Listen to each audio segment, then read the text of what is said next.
Contes et légendes de Paris et de Montmartre. L'âme du premier violon. En ce 12e jour de septembre de l'an 1516, on fêtait à Fontainebleau l'anniversaire de la naissance du roi François Ier.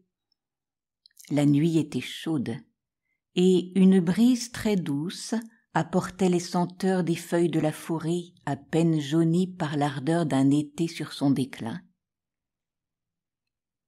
La cour allait bientôt quitter ces délicieux parages où elle avait séjourné pendant la belle saison. Le roi avait décidé de faire au château moult embellissements et adjonctions, grandes galeries, salles, librairies, chapelles, cabinets, commodités, et il fallait céder la place aux architectes, peintres, sculpteurs et autres gens d'art et de sapience venus tout exprès des pays d'Italie. La fête avait donc la mélancolie des choses qui finissent. Un bel été et un séjour embelli par tous les plaisirs et tous les agréments. Afin de profiter du charme de la nuit, une grande tente avait été dressée sur le bord du bassin. Ce pavillon de toile, vaste comme un château, était orné à l'intérieur de belles tapisseries de Beauvais et de Flandre encadrées des velours de Gênes et des étoffes d'Orient les plus rares offertes par la sérénissime République de Venise. De merveilleux tapis de Perse étaient étendus sur le sol, en telle quantité que l'on croyait marcher sur des lits de plumes. Un des côtés de la tente, donnant sur le bassin, était ouvert et eût permis à la vue de s'étendre au loin sur la pièce d'eau et au-delà sur la forêt, si des centaines de torches et de cierges qui éclairaient la fête n'eussent fait pâlir la lune et les étoiles. La cour était rassemblée. Il y avait là des vieux hommes de guerre dont la rude allure s'était affinée au contact de la société italienne à laquelle ils avaient été mêlés pendant leur dernier règne.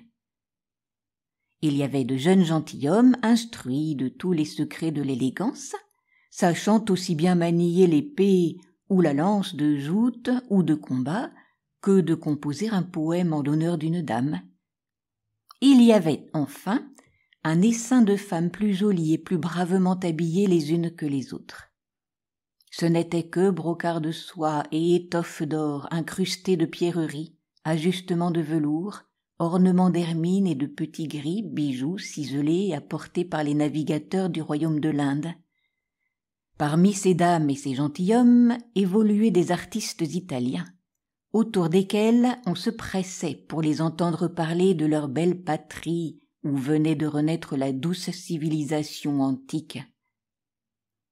De tous, le plus fêté était certainement Leonardo da Vinci, le divin Léonard, arrivé tout récemment des États de Toscane et auquel le roi avait offert, en plus d'une pension, le joli château de Cloux près d'Amboise. Le grand artiste, en même temps peintre, architecte et sculpteur, doublé d'un grand savant, avait de peu dépassé la soixantaine. Ses traits étaient d'une rare beauté, bien qu'il portât une longue barbe blanche et qu'il affectât dans son habillement une sévérité un peu désuète, son aspect respirait la jeunesse. Il était assis sur un tabouret, ayant à ses pieds son bel élève Francesco Melzi, dans la gloire de ses 20 ans, et ce groupe charmait tous les yeux. On se pressait autour du maître et de son disciple. Sans question jaillissaient à la fois des plus jolies lèvres, et à toutes Léonard de Vinci répondait d'un mot, de sa voix grave et chantante, ou tout au moins d'un sourire. « Est-il vrai qu'Isabelle d'Este est tant belle que vous l'avez représentée ? Pour quel motif n'avez-vous point achevé la statue du seigneur duc François Sforza ? Cette statue a-t-elle véritablement, comme on le prétend, 40 pieds de haut du sabot de son cheval à la plume de son goume ? Peut-on vraiment voler dans les airs à la façon des oiseaux ? C'était là un sujet qui passionnait le Florentin. Il avait entrepris sur le vol des oiseaux de profondes études, Aussi sur ce dernier point se mit-il à parler longuement à un auditoire qui buvait ses paroles. Chacun croyait dès le lendemain imiter l'aigle ou l'épervier et s'élancer à la conquête du ciel. Le fâcheux exemple d'Icare ne refroidissait aucun enthousiasme. L'entrée du roi arrêta ses propos. François Ier était alors dans tout l'éclat de sa jeunesse. D'une splendide stature, il dépassait de près d'une tête les hommes de son entourage. Il portait des chausses et un pourpoint de satin blanc, et un court mantelet broché d'argent pendait sur ses épaules. Il était coiffé d'une toque ponçon garnie d'une plume blanche attachée par une agrafe où brillait une grosse émeraude. Son visage, au grand nez droit, était souriant et amène. Il saluait en s'avançant et disait aux dames des paroles douces et galantes. À ses côtés venait la reine, dame Claude de France, que la nature n'avait pas comblée de ses dons. Elle dissimulait tant bien que mal sous l'ampleur de ses jupes une boiterie légère. Le couple royal était escorté des plus grands du royaume, mais parmi eux, on remarquait Triboulet, le fou du roi, pauvre être chétif et contrefait qui rachetait sa disgrâce physique par un esprit caustique et souvent irrévérencieux. Entre toutes les personnes rassemblées sous la tente, le souverain distingua d'abord Léonard de Vinci. Il s'approcha de lui et lui parla familièrement. « Je ne vois pas votre élève, Francesco Melzi. Ne vous aurait-il pas accompagné ?»« Sire, il reviendra dans un instant. Mais plairait-il au roi de venir vers le bassin ?» Cette requête étonna le roi, qui pourtant se laissa guider jusqu'au bord de la pièce d'eau, et il s'accouda à la balustrade pour continuer la conversation commencée. Alors, à l'extrémité opposée du bassin, s'alluma comme une lueur blanche et douce, et cette lueur se mit à glisser sur l'eau. Bientôt l'on distingua qu'il s'agissait d'un grand cygne blanc phosphorescent, 20 fois plus grand qu'un cygne véritable. Le splendide oiseau avançait majestueusement de lui-même, d'un lent mouvement de ses pattes. Il faisait onduler gracieusement son cou, et parfois trempait dans l'eau son bec lumineux. Lentement, il se rapprochait de l'endroit où se tenait le roi. Quand il fut près de la balustrade, il déploya tout à coup ses grandes ailes et en frappa l'air tandis qu'il inclinait sa tête devant François Ier. Toute la cour battait des mains. Le roi était ravi de cette surprise. Il devinait qu'il s'agissait d'une galanterie du merveilleux Florentin, aussi habile à créer des automates qu'à construire des palais, à peindre des fresques ou à modeler des statues. Il se tourna donc vers lui pour le complimenter. « Ce n'est pas tout, sire, » dit Léonard qui souriait dans sa longue barbe. En effet, le cygne s'était encore approché du bord, à un endroit où des marches s'enfonçaient dans l'eau. Son dos s'ouvrit, et l'on aperçut à l'intérieur, assise comme dans une gondole, la toute belle comtesse de Chateaubriand, vêtue d'une robe à l'antique et ses beaux cheveux blonds noués de rubans de perles. À côté d'elle se tenait l'élève de Léonard, le jeune Francesco Melzi, qui, lui donnant la main, l'aida à sortir de l'oiseau-barque. Les applaudissements redoublèrent. Les cris d'admiration retentissaient de toutes parts. On voulait voir l'automate de plus près. On en demandait le secret au maître de Florence. La voix aigre de Triboulet s'éleva au milieu de toute cette admiration. « Messire Léonard, je devine bien pourquoi vous avez donné à votre oiseau l'apparence d'un cygne et non d'un oison. »« Ah donc pourquoi, maître folle ?» demanda le Florentin. « Parce que si vous aviez fait un oison, trop de grands personnages de la cour y eussent vu leur image. » Le roi rit de cette insolence de son bouffon, et tous firent semblant de rire, car chacun savait qu'il ne servait de rien de se fâcher contre Triboulet, qui pouvait dire tout ce qui lui passait dedans la tête. En rentrant dans le pavillon, les hôtes du roi eurent la surprise de voir préparer une exquise collation à laquelle ils firent fort honneur.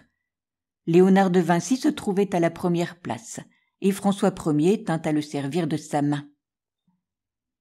Mais voici qu'au moment où il allait goûter à ces mets délicats, s'éleva une mélodie si belle, si émouvante, que l'artiste ne put faire autre chose que l'écouter, et que le roi, le voyant ainsi ne point toucher aux succulentes choses qui étaient devant lui, s'enquit de sa santé. « Ah, sire, répondit Léonard, il n'est pas de pays au monde plus enchanteur que la douce France. Et en France, rien qui surpasse votre cour. Mais la musique que j'ai entendue m'a ravi au point que je me croyais au paradis. » À nouveau les sons s'égrenèrent. Ils venaient d'un coin de la vaste tente où 24 jeunes filles, toutes jolies et toutes parées à ravir, jouaient du théorbe, du luth et de la viole. Cette harmonie d'instruments à cordes, maniée avec un parfait ensemble, était divine. Entre toutes les exécutantes, le Florentin en distingua une qui paraissait conduire ses compagnes. Elle jouait de la viola d'amore. Ses gestes étaient si gracieux quand elle caressait les 7 cordes de la viole d'un archet si léger, si complet l'accord entre son attitude et les sons qu'elle tirait de l'instrument, si recueillie l'expression de son beau visage, au teint mat encadré de bandeaux d'un roux ardent, de ce roux des patriciennes de Venise, qu'il semblait à l'artiste qu'elle incarnait la musique. Il eût voulu la peindre telle qu'il la voyait, et il était persuadé que son tableau continuerait par les siècles à redire l'air tendre que chantait maintenant la viole d'amour. Auprès du Florentin, Francesco Melzi se taisait également, et Léonard vit que ses yeux ne pouvaient se détacher du groupe des musiciennes. Il toucha l'épaule du jeune homme. Celui-ci se retourna, étonné comme au sortir d'un rêve. « Elle est si belle, maître, dit-il avec une sorte de dévotion dans la voix. Le vieux peintre reconnut que son élève, comme lui-même, ne séparait pas l'artiste de son art. Quand la collation fut achevée, et que les invités purent à nouveau se grouper sous la tente, ou se répandre dans le parc au gré de leur fantaisie, Léonard de Vinci demanda à un de ces gentilshommes du roi, de ceux qui étaient investis de la nouvelle charge des menus plaisirs, de lui faire connaître la jeune fille qui, avec tant de talent, dirigeait les musiciennes. « Elle est de Mantoue, dit le courtisan, et elle se nomme Catarina Dardelli. » Quelques instants après, la joueuse de viole se trouvait devant Léonard de Vinci et Francesco Melzi. Elle était très émue, car la gloire du maître avait bercé son enfance dans la belle cité italienne où elle avait grandi. Elle n'avait point songé alors qu'elle parlerait jamais à ce grand artiste, le commensal des podestats, des ducs et des rois, et que ce serait lui qui lui adresserait une requête.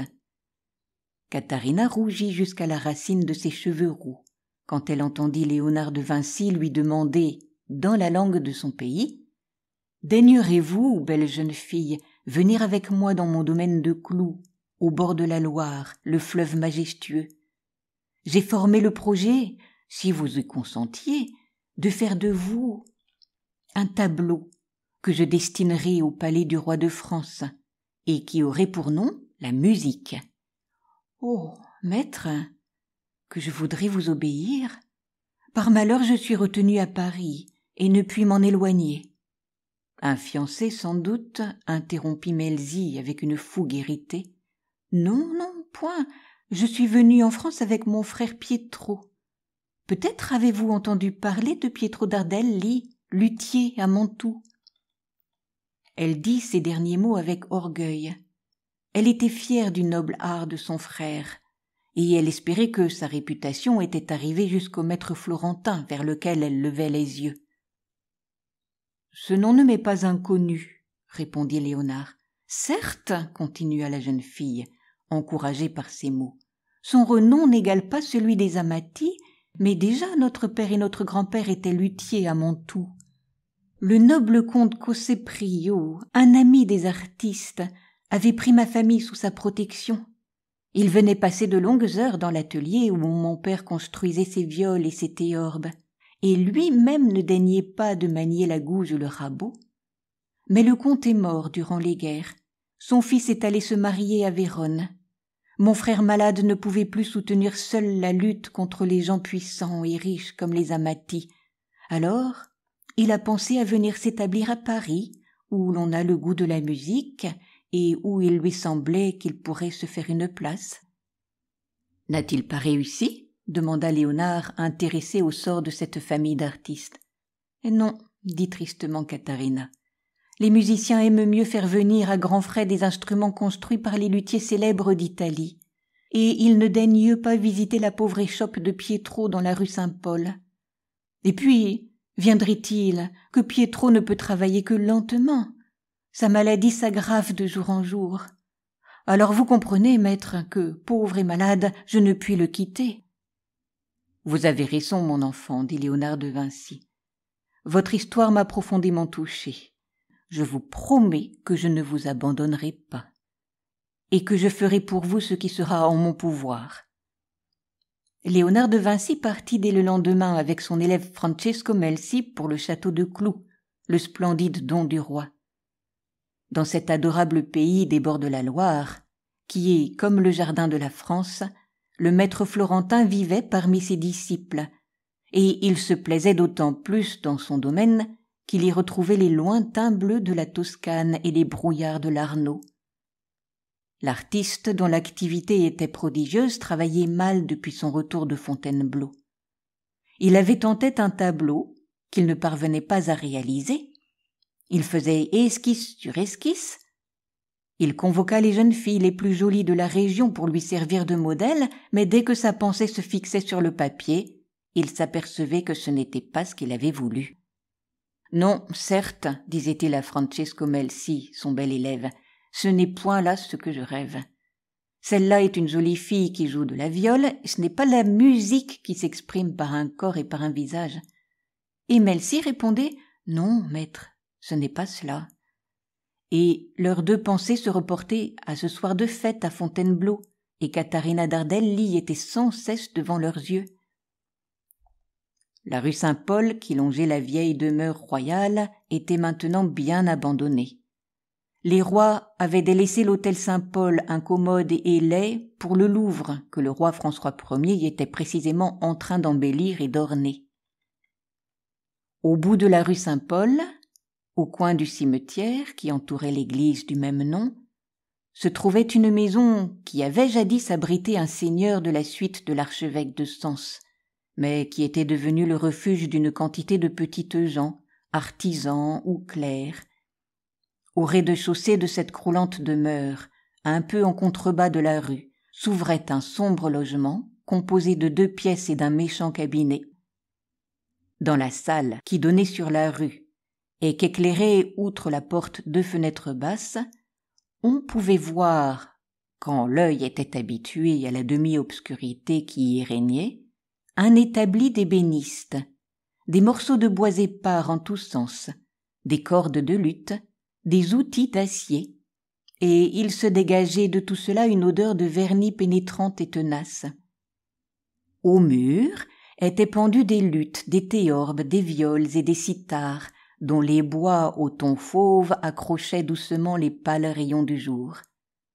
C'était l'atelier de Pietro d'Ardelli, le luthier de Mantoue, qui avait apporté là les outils dont avaient usé son père et son grand-père, ainsi que leurs chefs-d'œuvre qui avaient été l'orgueil de leur famille.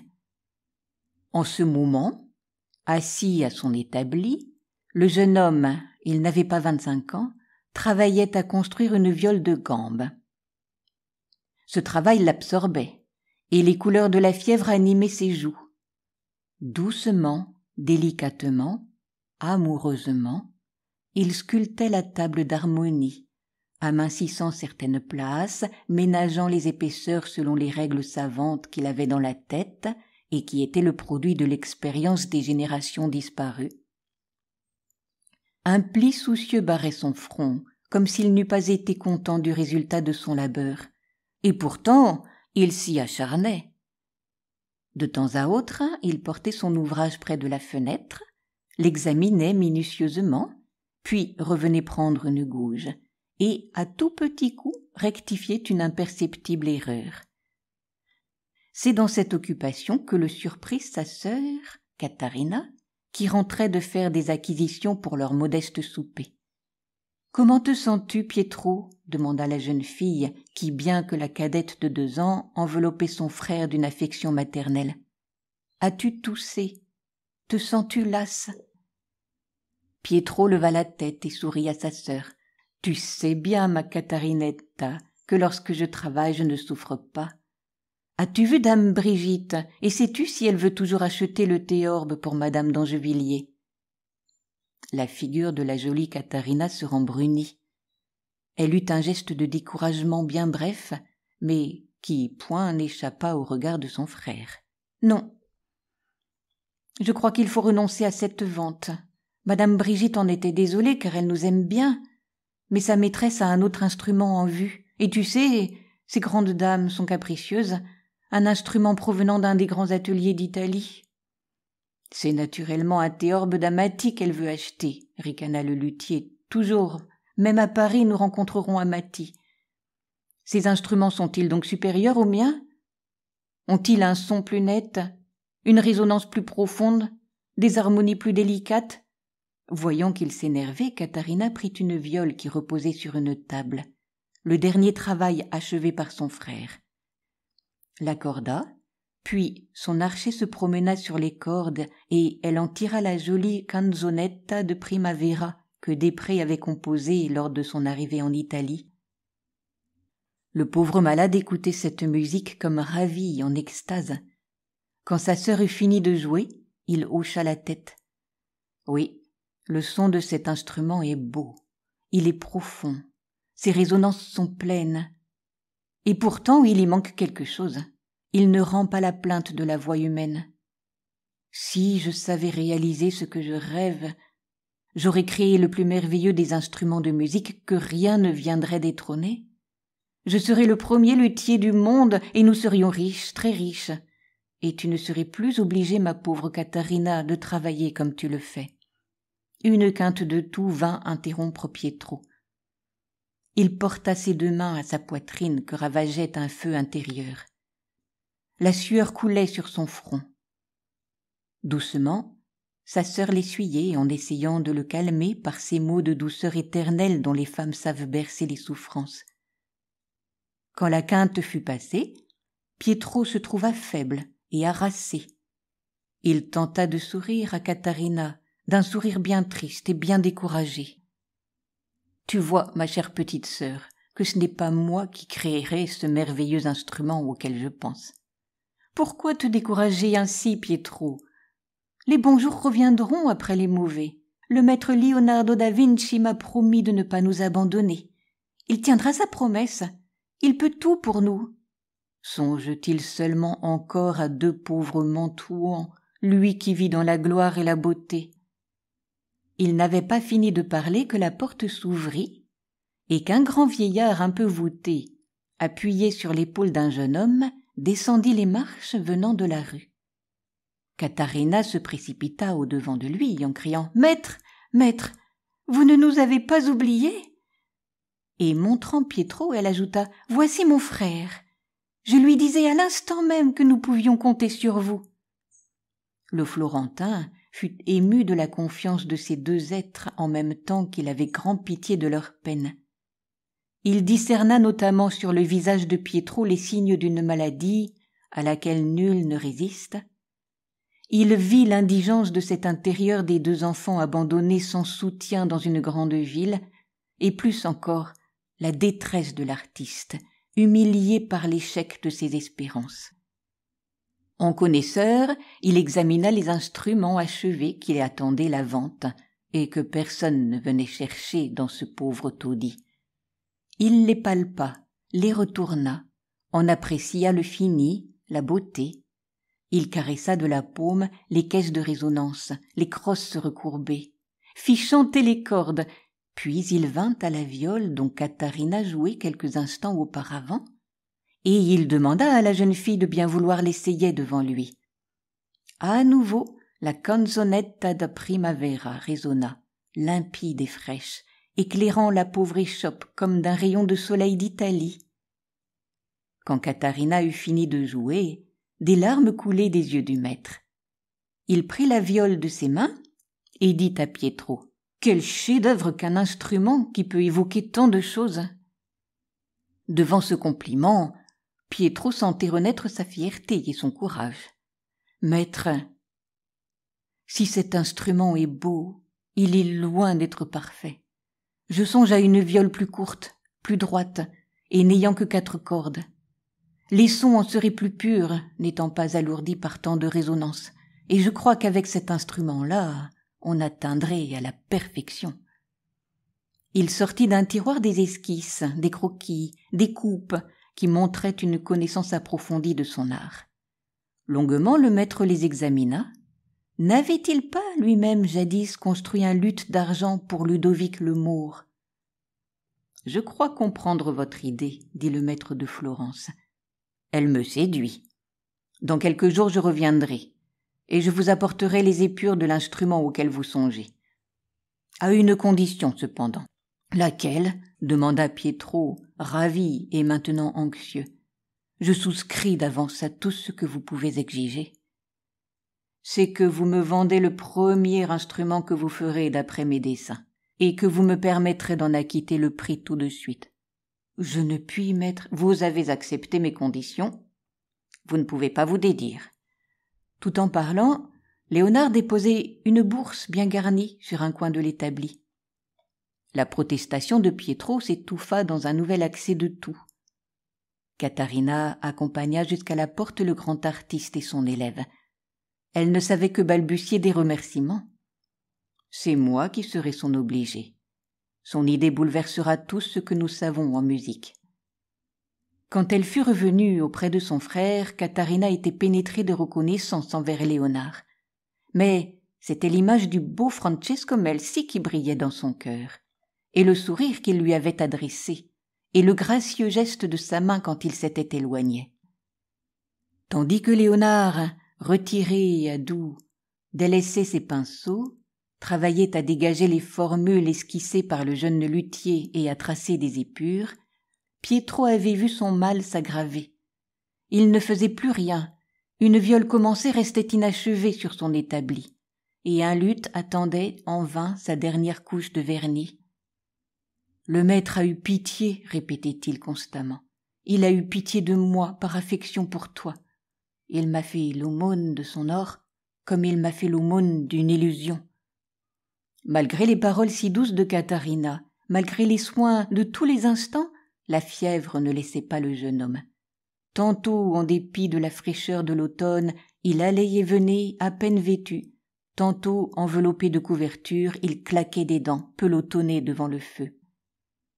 Grâce aux libéralités de Leonardo, la jeune fille pouvait faire meilleure chère à son frère, mais il manquait d'appétit, et à chaque plat qu'il voyait, il évoquait dans son esprit l'idée d'une aumône humiliante.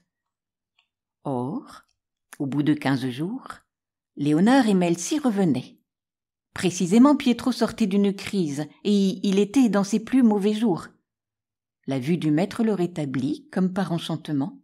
« J'ai trouvé, du moins je le crois, » dit Léonard de Vinci. « À vous maintenant de réaliser, si c'est réalisable. » Pietro s'était précipité sur les épures que lui tendait l'artiste.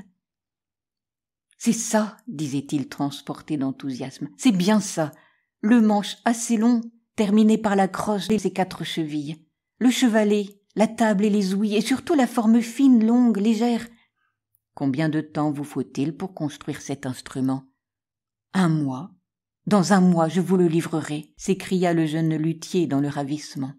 « Dans 1 mois, nous reviendrons. » En partant, Léonard cacha à Catarina sa préoccupation. Dans 1 mois, Pietro sera-t-il encore là ? Cette fois, avant de sortir de l'échoppe, Melzi baisa la main de Catarina Dardelli. On eût cru, dès ce moment, que Pietro était guéri. Il chantait maintenant en travaillant, Il souriait à son ouvrage, à sa sœur, à la fleur fraîche qu'elle lui rapportait chaque jour. Il souriait à la vie. Aucun bois n'était trop beau pour faire ce qu'il voulait faire.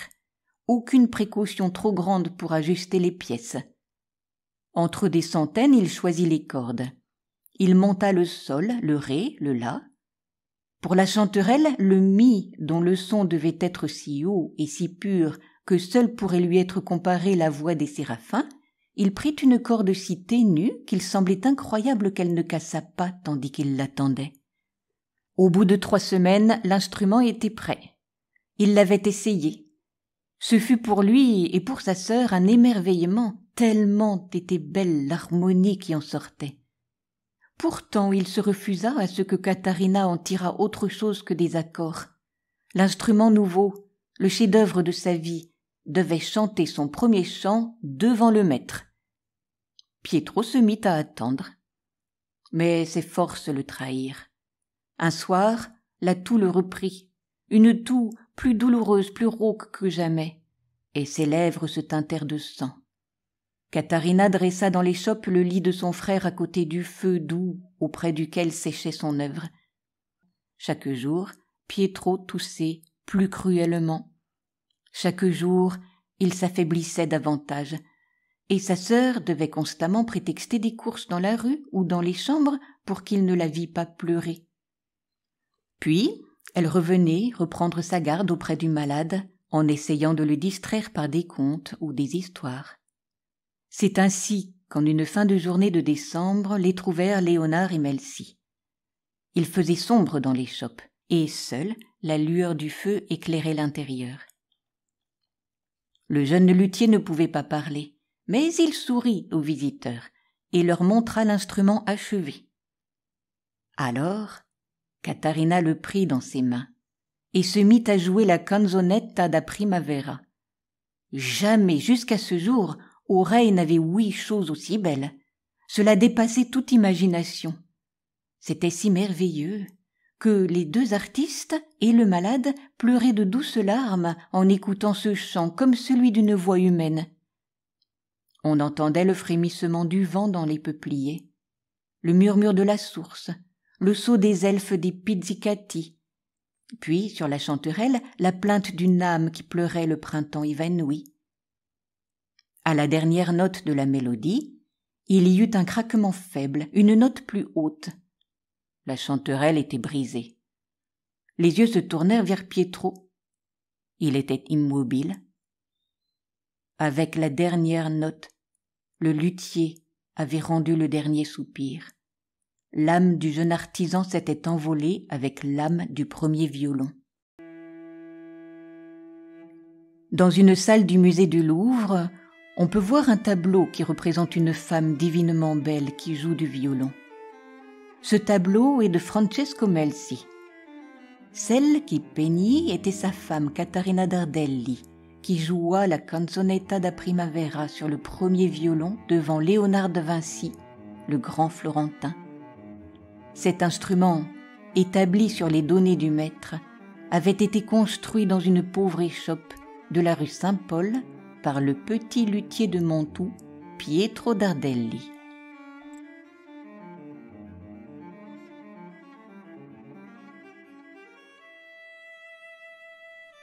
À bientôt pour de nouvelles aventures.